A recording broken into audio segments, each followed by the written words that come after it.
Hey there everybody, Enigma's Nerd Talk, aka ENT, back again with another video. You know the deal, so let's keep it real. This is from a blog post that I wrote a while back. I'm transferring into video format. If you want to read it, link below in the description box. Keep in mind that due to the age of this post, a few things in it will not be as relevant now as they were back then. That being said, let's get on with the show. The PlayStation Vita, an overview of an abandoned handheld. Do you like handheld gaming? Me too. Do you like Sony? Me too. Mostly. Did you know that they have a dedicated handheld console called the PlayStation Vita? If you ask that question to some people, even video game players, they might give that question a startling no. That to me is an issue. Handheld gaming has been a big part of video gaming ever since Nintendo came with the Game Boy, released in 1989, followed later on by the Game Boy Color, released in 1998, and basically revolutionized how and where video games are consumed. Before then, video game was done solely in arcades or at home on a console with a television. Now things had gone portable, a definite game changer, pun intended.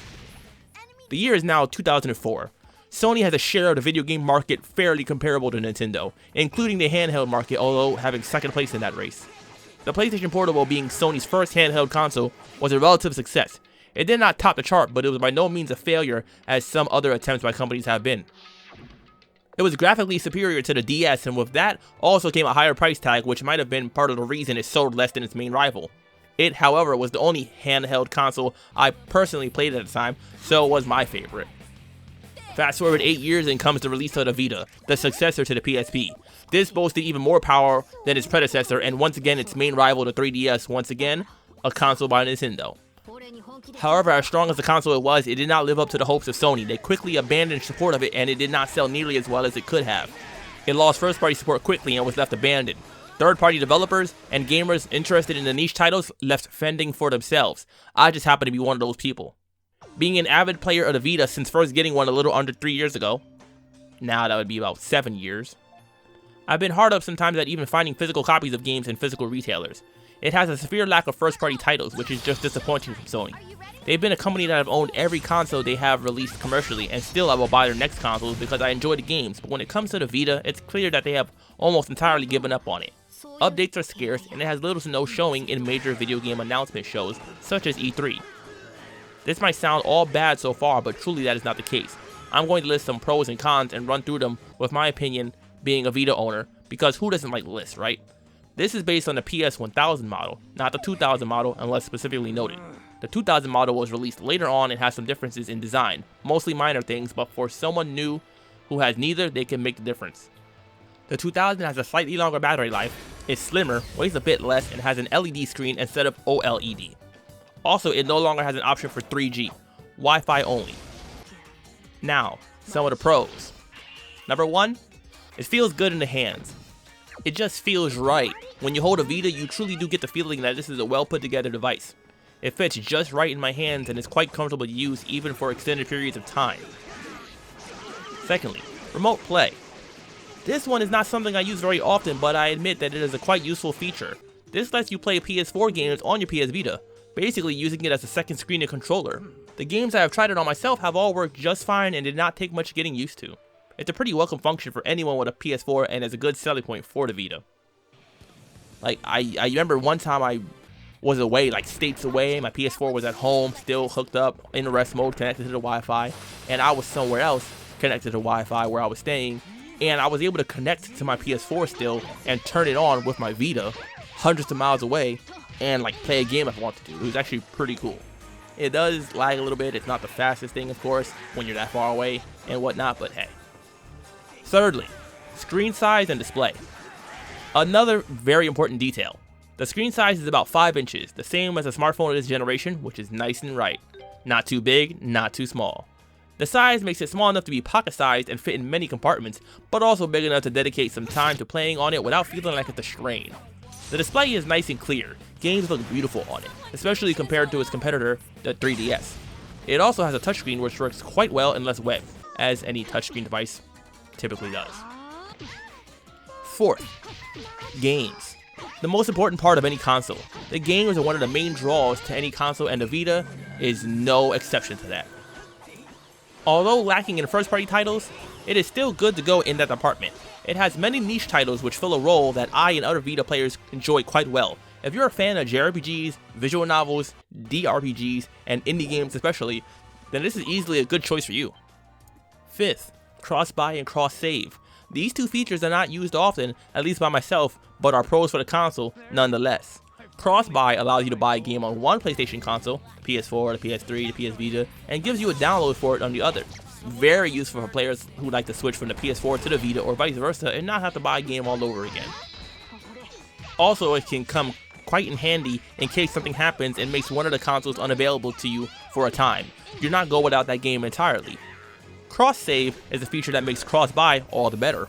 In the games that support this, you could transfer your save file from one console to the other. No need to start a whole new game when you can just transfer over to the Vita from your PS4 and take your progress on the road.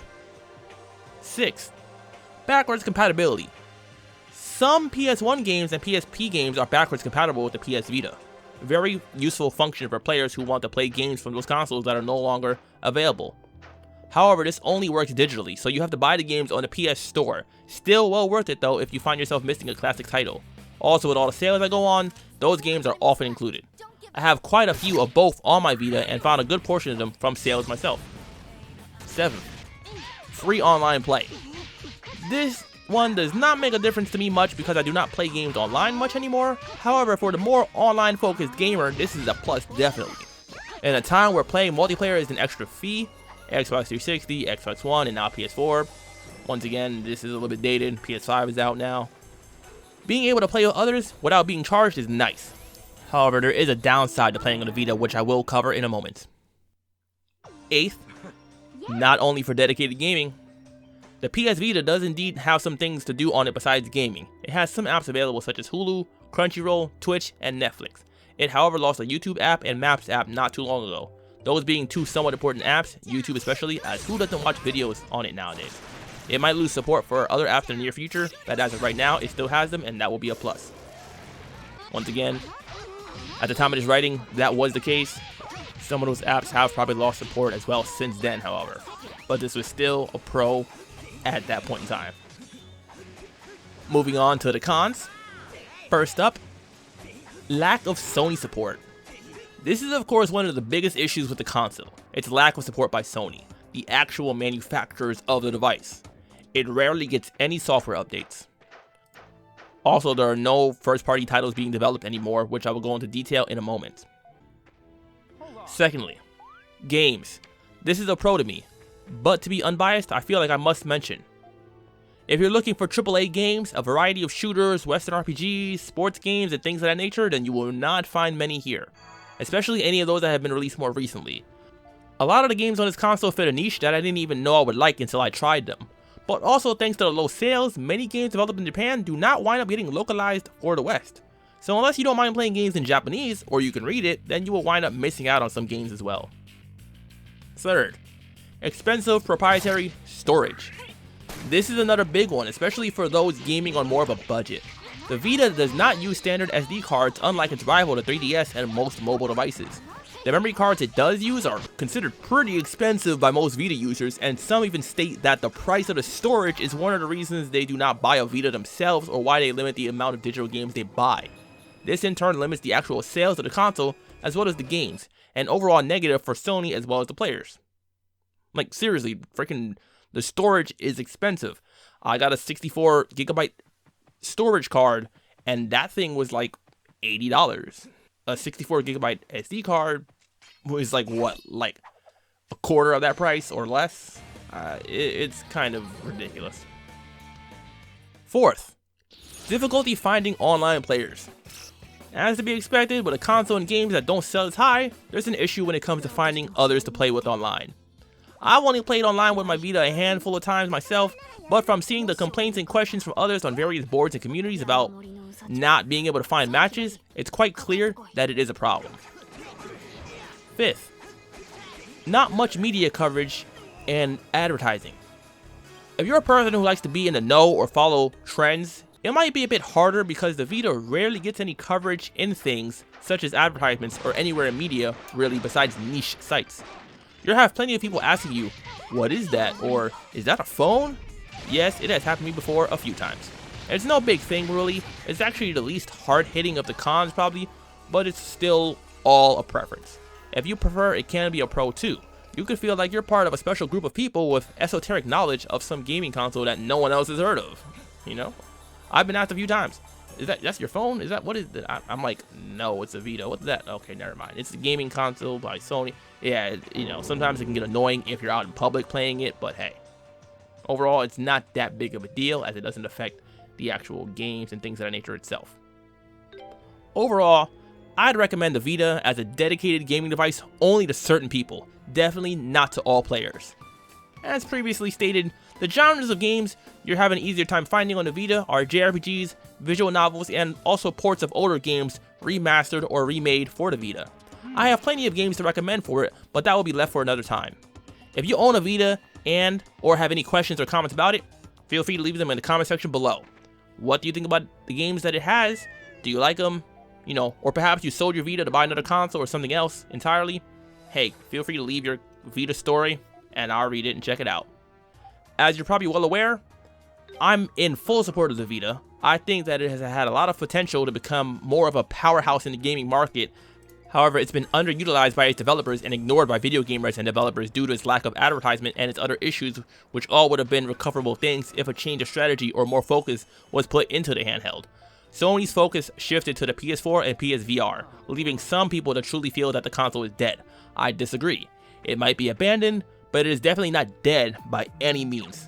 Vita translated from Latin means life, which is exactly what the PS Vita still has. Once again, guys, thank you for watching.